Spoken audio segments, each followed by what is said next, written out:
Assalamualaikum warahmatullahi wabarakatuh. Perkenalkan, nama saya Putri Sadati Fatimah dari Prodi Manajemen Rumah Sakit Politeknik Piksi Ganesha. Di sini saya akan menjelaskan mengenai proses terbentuknya alam dan manusia menurut Al-Quran untuk memenuhi tugas mata kuliah pendidikan agama Islam. Penciptaan alam dan penciptaan manusia menurut Al-Quran. Politeknik Piksi Ganesha. Disusun oleh Putri Sadati Fatimah, NPM 2030511, kelas MRSR 31-20. Dosen pembimbing Bapak Andrian Nur Kamil Al-Bustami, SPDI, MPDI. Penciptaan manusia menurut Al-Quran. Manusia hakikatnya merupakan makhluk ciptaan Allah Subhanahu wa Ta'ala yang paling sempurna bentuknya, seperti yang tertera di dalam Al-Quran. Maksud paling sempurna di sini adalah Allah menciptakan manusia dengan tubuh yang berdiri tegak, sedangkan hewan-hewan kebanyakan diciptakan dengan merayap. Allah juga menciptakan manusia yang makan menggunakan tangannya dan diberi keistimewaan berupa akal. Al-Quran telah menjelaskan dua unsur manusia, yaitu jasad dan ruh. Keduanya diciptakan oleh Allah Subhanahu wa Ta'ala melalui proses dan tahapan tertentu. Proses atau tahapan-tahapan tersebut adalah sebagai berikut.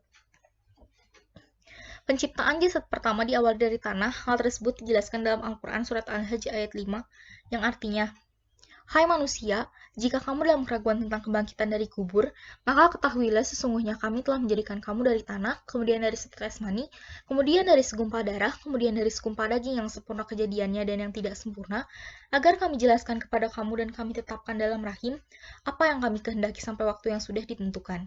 Kemudian kami keluarkan kamu sebagai bayi, kemudian dengan berangsur-angsur kamu sampailah kepada kedewasaan, dan di antara kamu ada yang diwafatkan, dan ada pula di antara kamu yang dipanjangkan umurnya sampai pikun, supaya dia tidak mengetahui lagi sesuatu pun yang dahulunya telah diketahuinya.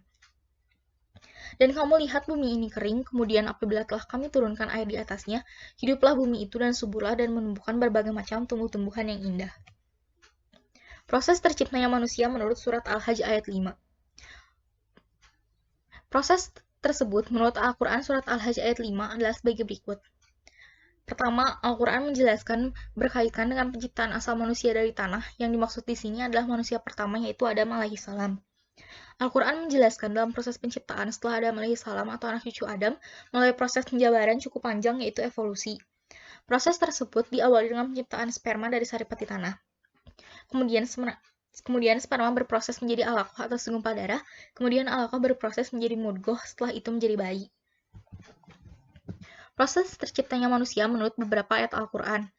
Adam alaihissalam sebagai manusia pertama diciptakan dari tanah, yakni tanah liat dan lumpur hitam. Anak cucu Adam alaihissalam diciptakan dari saripati tanah yang kemudian menjadi sperma yang tertumpah, memancar, dan hina.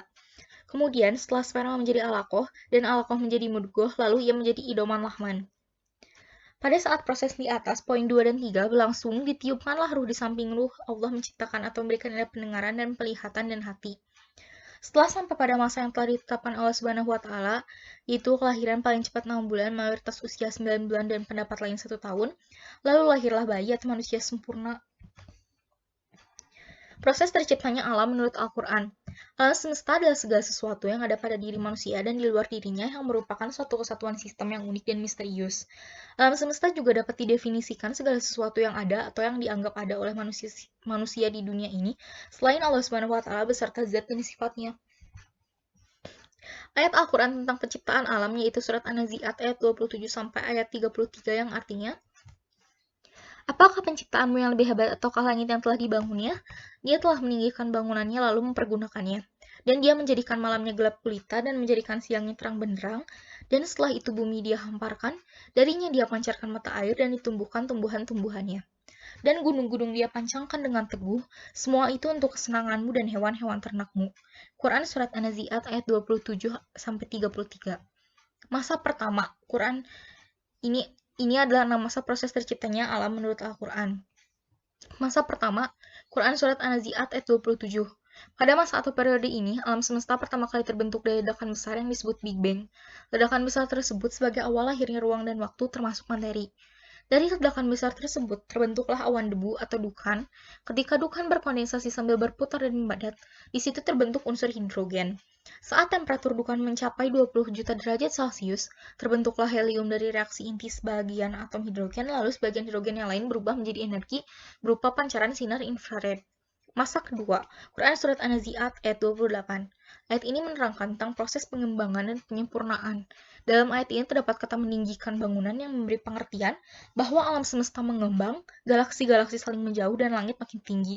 Sedangkan kata menyempurnakan memiliki arti bahwa alam ini tidak semata-mata terbentuk, melainkan sebuah proses evolutif atau bertahap. Masa ketiga, yaitu Quran Surat An-Nazi'at ayat 29. Di ayat tersebut terdapat kalimat, dia menjadikan malamnya gelap gulita dan menjadikan siangnya terang benderang. Masa ini adalah di mana terbentuknya matahari sebagai sumber cahaya dan bumi berotasi sehingga terjadi siang dan malam. Masa keempat, Quran Surat An-Nazi'at ayat 30. Pada masa ini, daratan bumi muncul. Dahulu kala terjadi tumbukan antar matahari dengan sebuah komet, yang menyebabkan sebagian massa matahari terpental keluar. Massa yang terpental ini menjadi planet, di antaranya adalah bumi.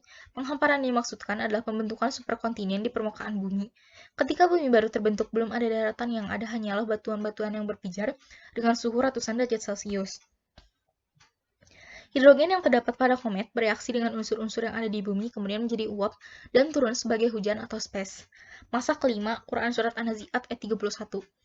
Dalam ayat ini menunjukkan bahwa di mana terjadi evolusi bumi dari tidak ada air menjadi ada air tersebut berasal dari komet yang menghantam bumi, hidrogen yang terdapat pada komet bereaksi dengan unsur-unsur yang terdapat di bumi, dan terbentuk uap air ini kemudian turun sebagai hujan. Air berasal dari komet ialah rasio deuterium dan hidrogen pada air laut sama dengan rasio pada komet. Semua kehidupan berasal dari air, setelah air muncul, kehidupan seperti tumbuh-tumbuhan pun bermunculan. Masa ke-6, Quran Surat An-Nazi'at ayat 32-33. Gunung-gunung dipancangkan artinya gunung terbentuk setelah penciptaan daratan, pembentukan air, dan munculnya tumbuhan. Gunung memiliki akar di dalam tanah atau bisa disebut juga pasak. Fungsi gunung ialah menstabilkan gerak bumi, mencegah goyangnya tanah.